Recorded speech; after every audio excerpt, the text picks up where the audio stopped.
Maintenance কীভাবে decide করা হয়, মানে যে যিনি জাজ সাহেব থাকেন তিনি মেনটেন্যান্স কীভাবে ডিসাইড করে বা কী দেখে মেনটেন্যান্স দেওয়া হয়, এটা একটা বড় প্রশ্ন। সবার প্রথমে মেনটেন্যান্স এটা দেখে দেওয়া হয় যে হাজব্যান্ড ওয়াইফ তাদের যে ইনকাম কত বা তাদের স্যালারি কত, এটার উপরে নির্ভর করে কিন্তু মেনটেন্যান্স দেওয়া হয়। নাম্বার 2, তাদের লিভিং স্ট্যান্ডার্ড, মানে তাদের যে লাইফ স্টাইল বা তারা কীভাবে চলাফেরা করে, তাদের লিভিং স্ট্যান্ডার্ড কেমন, এইগুলোর উপর নির্ভর করে কিন্তু মেনটেন্যান্স দেওয়া হয়।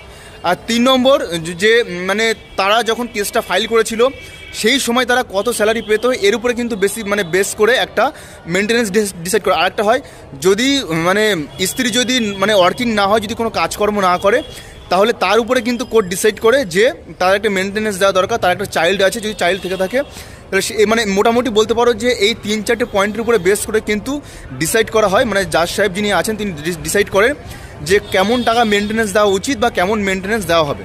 তো ব্যাস এটাই মেনটেন্যান্স নিয়ে যাদের কোশ্চেন ছিল বা কোয়ারি ছিল এই ভিডিওর মাধ্যমে ক্লিয়ার।